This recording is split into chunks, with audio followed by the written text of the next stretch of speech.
have allowed the state of Alabama to try creative and often original projects. The implementation strategy used was first to get buy-in from the state agencies and organizations that affect the lives of those with limited resources. With buy-in accomplished, approval to establish grassroots networks was implemented. 9 counties were originally piloted to test this model. With the success of the first 9, an additional 9 counties were added. Currently, any county with a nutrition education program now has the option of starting a nutrition education network. To date, project work has been completed in 20 counties. County networks are self-sustained and self-funded. Project work is decided at the county level. Using assessments, we determine the greatest nutrition education need in that county based on population. Project work is funded through network efforts. In-kind contributions of space and time keep the manpower for these projects going. Over the past 2 years, county projects in Alabama have served a total of 14,133 participants. Specifically, 8,498 were limited resource individuals, with approximately 30% of those adult and 70% youth. In order to make these projects take place through regular meetings, over $1 million of time has been donated. In-kind services have valued $180,000, while cash donations and grants have totaled over $40,000.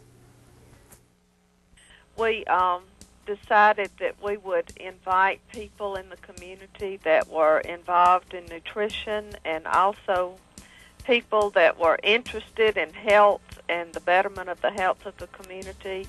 We decided that maybe the elderly was the group that was not being currently served by an existing nutrition program. So we thought this was a void in the nutrition program that we could fill successfully.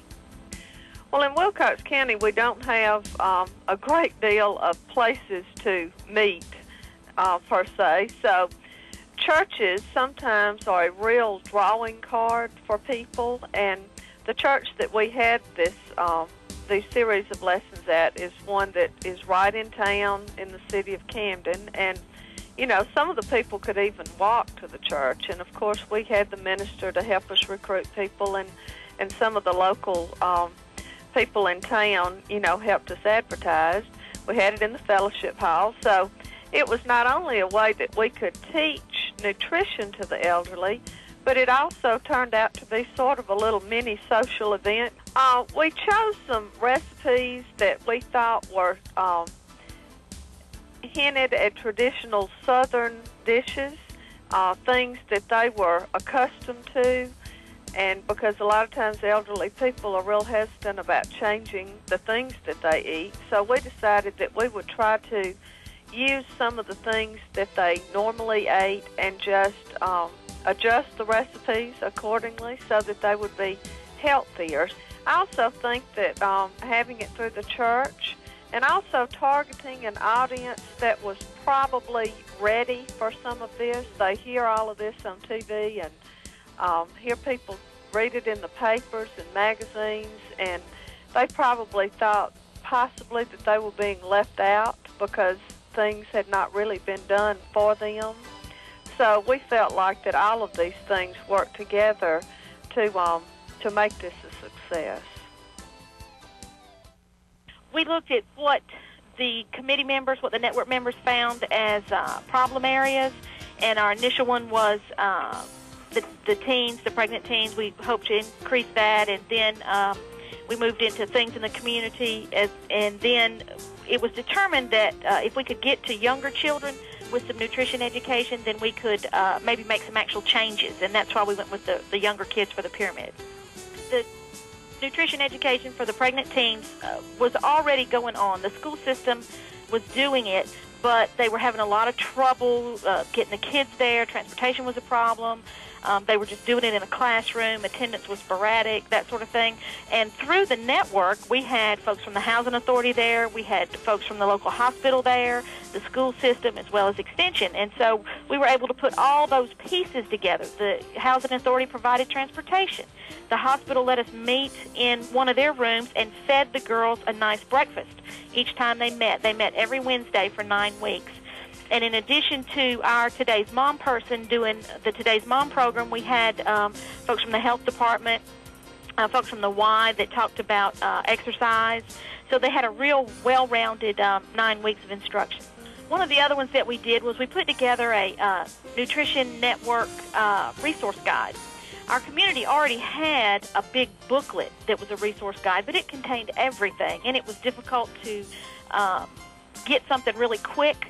So this is just a one-page thing, and we kind of called it a hot sheet that a social worker or somebody with the housing authority or somebody with extension could quickly find some emergency-type service, housing, food, clothing, for a client, or perhaps give it to them so that they could find some resources in the community.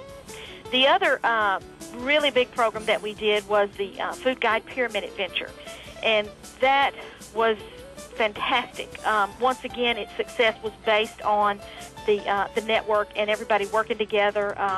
We had one member that really went out and got donations and in-kind services that really made it click. We were the first group to do the pyramid without grant funds. We had to get all of our own money, and we targeted the school system K-2 in both city and county, and our school system developed a curriculum for the teachers to use, and then the teachers used the curriculum for 3 weeks prior to the pyramid, and then the children came to the pyramid. Their parents had to bring them. It was on a Saturday. It wasn't a school field trip like so many times they just have an opportunity to get there real easy. And we had over 3,000 volunteers, parents, and students come through the pyramid in just one day. So it was just a fantastic success for us. Our Pyramid Pantry group was the Nutrition Network, which was organized here in August, I believe, of '96. And we just involved people from DHR, the health department, school counselors, and others like that. There were about 15 to 20 people involved in this group. The target audience for the Pyramid Pantry project was 4-H age group kids, but we wanted to involve more than 4-H age young people.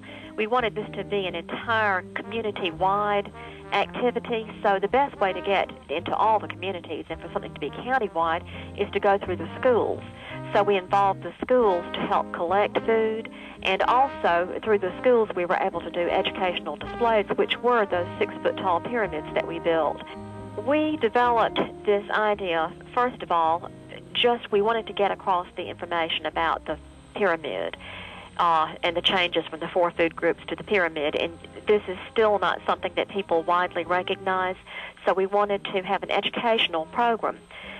We did this during Farm City Week, and we wanted to collect food at this time, too, because this is the time of the year in November when you're thinking about the holidays and people being in need of food. So we knew people needed food. We needed a way to collect food, and by building 6-foot-tall wooden pyramids for display of these food products in a food pyramid, we were able to have an educational display and meet needs of people who needed food during the holidays and year-round. One of the things that made this project so successful was the fact that we were unaware that the theme for Farm City Week, the first year we did this, was the food pyramid. And so it made this a wonderful opportunity for us to go to the Farmers Federation to get funding to build the pyramids. They paid for all the lumber, and we had volunteers to build the pyramids, and this is what made it so successful.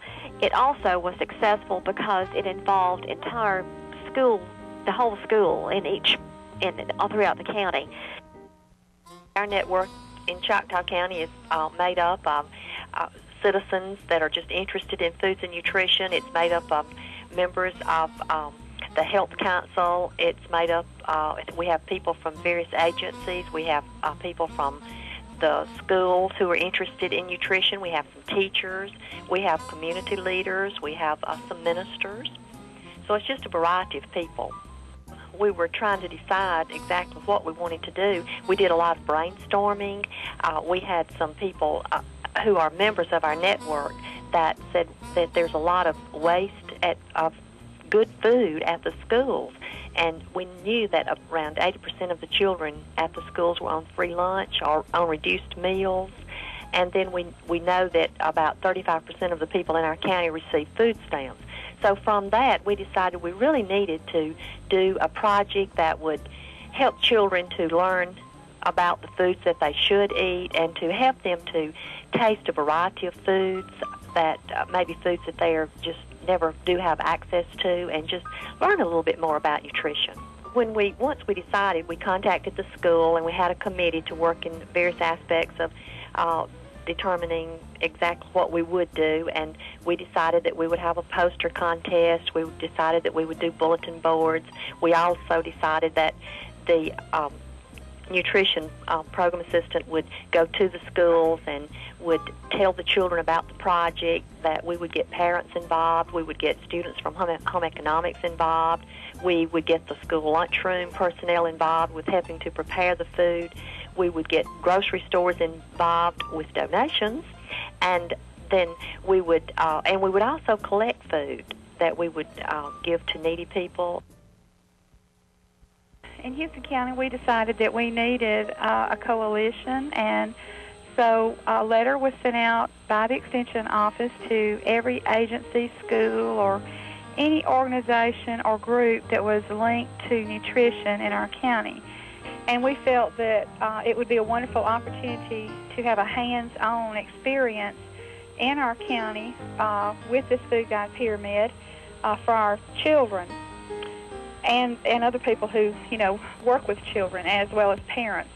Well, we were very blessed in securing our financial as well as volunteer services.